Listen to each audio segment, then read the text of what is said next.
के डायरेक्टर केजरीवाल जी, मयंक जी और समस्त यहाँ पर आए हुए हमारे डिफरेंट कंपनीज के HR हेड्स, टाटा मोटर्स के और हमारे पिटकुल के हयंकी जी और समस्त कंपनीज जिन्होंने यहाँ पे प्रतिभाग किया अप्रेंटिस मेले में, मैं आप सबका सितारगंज में स्वागत अभिनंदन करता हूँ।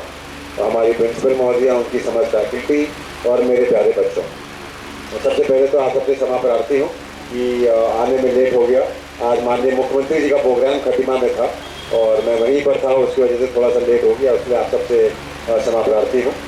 अभी आपको बहुत डिटेल में मयंक जी ने विभाग की सारी योजनाएं बताई और पिछले 3 साल में इस विभाग ने हमारे ITI में पढ़ने वाले बच्चे और बच्चों के लिए क्या क्या कदम उठाए वो आपको उन्होंने बहुत विस्तार से बताया है। सबसे पहले मैं इस मंच से हर उस कॉर्पोरेट कंपनी का धन्यवाद करना चाहूँगा जिन्होंने सरकार की सोच के साथ जुड़ने के लिए पूर्ण प्रयत्न किया और अपना सहयोग सरकार को दिया। अशोक लेलैंड हो, स्नाइडर हो, फिलिप्स हो, टाटा मोटर्स हो, आज के दिन है पिटकुल के माध्यम से हम बच्चों को रोजगार और ट्रेनिंग से जोड़ने की बात हो, चाहे होटल एसोसिएशन हो उत्तराखंड का, ये सब लोगों के साथ जो हमने MOU किया, ये किस लक्ष्य के साथ किया। मैं एक मंत्री के रूप में ये मानता हूँ कि जो भी बच्चा हमारे ITI में पढ़ रहा हो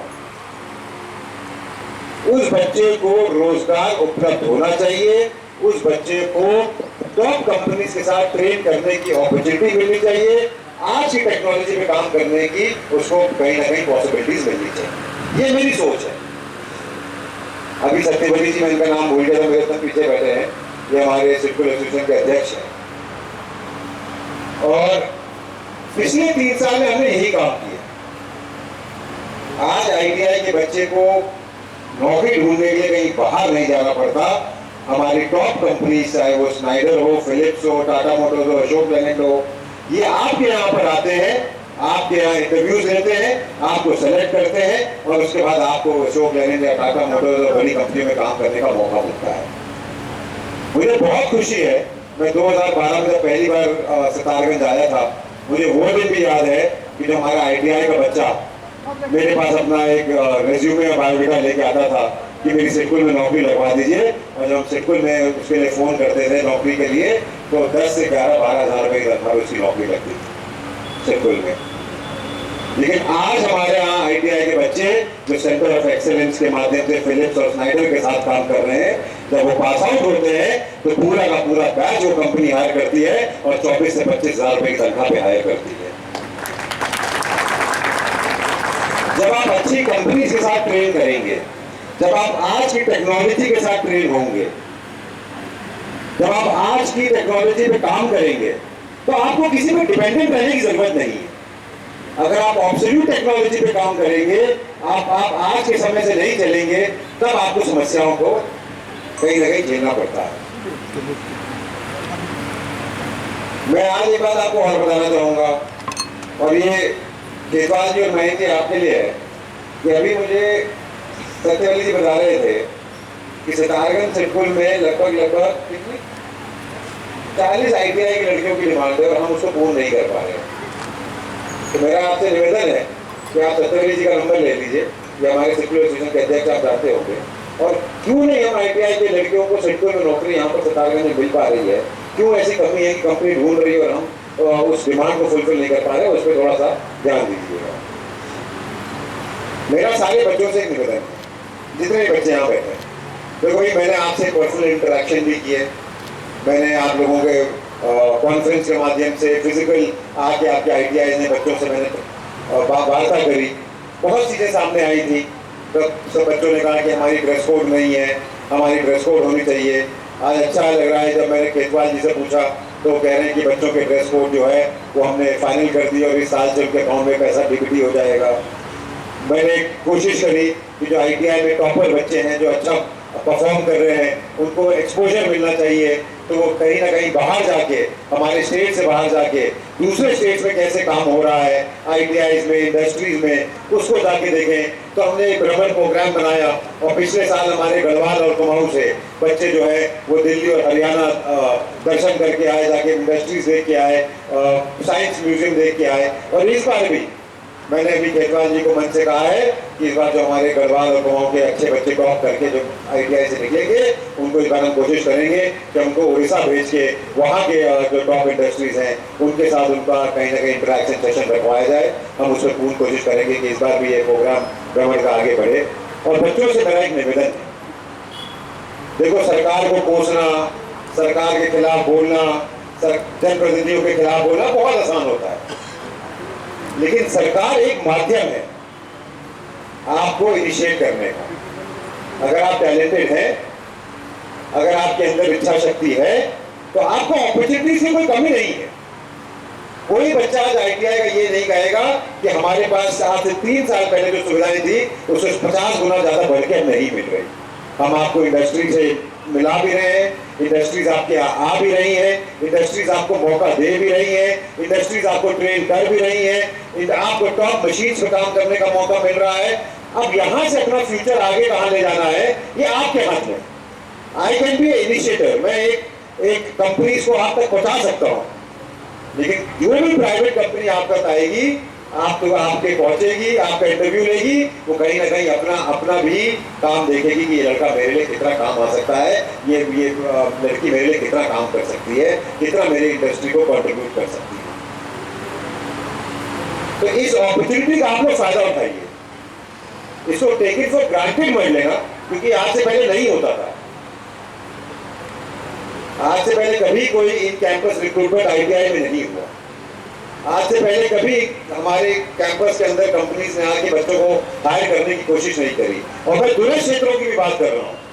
अगर मैं अशोक लेलैंड में 1000 बच्चे हमारे इंटर्नशिप में गए, और मुझे आपको बताते हुए खुशी है कि पिछले टेन्योर में 400 कुछ बच्चों को अशोक लेलैंड ने अपना ट्रेनिंग के लिए हायर किया। उसमें से 107 बच्चों को उन्होंने ऑन पेरोल लिया, उसके बाद परमानेंट नौकरी मिली उनको। तो अगर आप में सक्षमता है, अगर आप में काम करने की इच्छा है, और अगर आप अपॉर्चुनिटी ढूंढ रहे हो, तो इससे अच्छी अपॉर्चुनिटी सरकार आपको नहीं दे पाएगी। मैं एक बहुत बड़ा मुख्यमंत्री जी का धन्यवाद करूंगा, क्योंकि हम लोग उत्तराखंड में एक स्किल हब सेंटर बनाने जा रहे हैं, जिसका काम लगभग कंप्लीशन के स्टेज में है। वो विकास निगम, वो हमारे सहसपुर विधानसभा में बनने जा रहा है, जिसमें हमने 9 सेंटर ऑफ एक्सीलेंस के ट्रेड वहां पर हम खोलेंगे। 6 के साथ हम ऑलरेडी टाइप कर चुके हैं। 25 करोड़ रुपए से वो सेंटर ऑफ एक्सीलेंस बनने जा रहा है, स्किल हब सेंटर। वहां पे जो भी बच्चा आएगा कहीं भी उत्तराखंड के किसी भी कोने से, उसको रहने की फैसिलिटी और खाने की फैसिलिटी मुफ्त में सरकार देगी। आप आइए, हॉस्टल में रहिए, आपको 9 टॉप कंपनीज के साथ आप अपनी ट्रेनिंग करिए, और वहीं से वो कंपनीज आपको हायर करेंगी और आप उस कैंपस से बाहर जाएंगे। उसी के साथ साथ हमने उत्तराखंड में पहली बार फॉरेन प्लेसमेंट सेल शुरू किया। हमने बच्चों को, हम ये नहीं चाहते कि जो बच्चा टैलेंटेड है वो सिर्फ उत्तराखंड में ही नौकरी पाए। अगर विदेश में भी वो अपनी सर्विसेज दे सकता है, तो हम उसको वहां पर भी इनिशिएट करने को तैयार है। और अभी तक हम 32 बच्चों को जापान भेज चुके हैं फॉरेन लैंग्वेज ट्रेन कराने के बाद। 32 बच्चों को लगभग 2 लाख रुपए की, 2 लाख रुपए की तनख्वाह पे हमने जापान में नौकरी LLD गवर्नमेंट दिलाई है। अब हम सिंगापुर और जर्मनी के साथ भी हमारे टाइप्स हो चुके हैं, हमारा बैच ट्रेन हो रहा है। बहुत जल्द हमारे वो बच्चे सिंगापुर और जर्मनी में भी जाके अपनी सर्विसेज देंगे। तो लगातार सरकार की कोशिश है कि आप लोगों को अपॉर्चुनिटीज प्रोवाइड कराई जाए। मैं फिर से सिडकुल की और हमारे कॉर्पोरेट कंपनीज का धन्यवाद करूंगा कि देखिए, इनके लिए भी आसान नहीं है। हम इनसे निवेदन करते हैं, हम इनको परस्यू करते हैं। विभाग के अधिकारियों का धन्यवाद करूंगा। खेतवाल जी यहाँ पर हैं, मयंक जी यहाँ पर हैं, बहुत मेहनत करते हैं। भाई, एक सरकार जो है वो अधिकारियों के सामने सोच रखती है, लेकिन उस सोच का क्रियान्वयन अगर किसी को धरातल पे करना होता है तो अधिकारियों के माध्यम से होता है। और मैं बहुत खुशनसीब हूँ कि मेरे जितने भी विभाग हैं, अब खेतवाल जी तो मेरे डेयरी में भी हैं और स्किल डेवलपमेंट में भी मेरे डायरेक्टर हैं, तो मेरे को बहुत खुशनसीब हूँ कि मुझे ऐसे ऑफिसर्स भी मिले हैं जो मेरी सोच को धरातल पे उतारने के लिए अपना पूर्ण अपना सहयोग देते हैं। तो मैं सारे समस्त अधिकारियों का बहुत बहुत धन्यवाद करता हूँ, और उम्मीद यही करूँगा कि ITI आधुनिक हो। मैं बिल्डिंग छोड़ने के पक्ष में नहीं हूँ। मैं इसलिए मुझ पर बहुत दबाव आता है कि ITI खोल दीजिए, नया ITI खोल दीजिए। नहीं, ITI वही खोलेंगे जहाँ पर बच्चों का फ्यूचर संरक्षित किया जा सके। ITI वही खुलेंगे जहाँ पे बच्चों को अच्छी एजुकेशन मिल सके। ITI वही खुलेंगे जहाँ पे पूर्ण इंस्ट्रक्टर्स हो, ट्रेनिंग हो, जहाँ पर मशीनरी हो, और ताकि जहाँ बच्चा वहाँ से बाहर निकले तो अपना फ्यूचर सिक्योर कर सके। मैं बिल्डिंग बनाने में विश्वास नहीं करता, मैं बच्चों का फ्यूचर बनाने में विश्वास रखता हूँ। मैं आपका बहुत बहुत धन्यवाद। जितने भी बच्चों को आज यहाँ पर अपॉइंटमेंट लेटर मिलेगा उनको शुभकामनाएं आपके उज्जवल भविष्य के लिए। जिन जिन बच्चों ने अपने इंटरव्यूज दिए और जो टाटा मोटर्स में जो शॉर्टलिस्ट हुए अप्रेंटिस के लिए उनको शुभकामनाएं। वेंकी जी का बहुत बहुत धन्यवाद, क्योंकि उत्तराखंड की सबसे बड़ी समस्या अगर आज कुछ है तो जो हमारे दूरस्थ दुर्गम क्षेत्र हैं वहाँ से पलायन की समस्या है, रोजगार की समस्या है। और अगर वेंकी जी पिटकुल डिपार्टमेंट के माध्यम से हमारे उत्तराखंड के ITI के बच्चों को पर्वतीय क्षेत्रों में ही ट्रेनिंग के माध्यम से जोड़ेंगे तो मुझे लगता है कहीं ना कहीं उनका भी रोजगार आगे बढ़ेगा और हमारे बच्चों के जो पर्वतीय क्षेत्र के हमारे बच्चे हैं वो उनका फ्यूचर भी संरक्षित होगा। तो मैं आप सबको बहुत बहुत शुभकामनाएं देता हूँ। प्रधानमंत्री जी का धन्यवाद करता हूँ इस मंच से, जिन्होंने स्किल को बहुत इंपॉर्टेंस दी। 2014 से पहले इस देश में कभी कोई स्किल की बात नहीं करता था। 2014 से पहले कभी स्किल डेवलपमेंट की बात नहीं होती थी, लेकिन अगर किसी ने स्किलिंग, रीस्किलिंग और अपस्किलिंग की बात करी तो देश के यशस्वी प्रधानमंत्री नरेंद्र मोदी जी ने करी। उन्होंने स्किल को अलग से महत्व देके बच्चों को स्किल से जोड़ने के लिए और आज की स्किल के उनको तैयार करने के लिए जो नींव रखी है, कहीं ना कहीं वो आने वाले देश के फ्यूचर के लिए बहुत कारगर साबित होगी। मैं देश के प्रधानमंत्री जी का धन्यवाद करता हूँ और आप सारे बच्चों को उज्जवल भविष्य की बहुत बहुत शुभकामनाएं देता हूँ। धन्यवाद। धन्यवाद माननीय मंत्री जी, अपने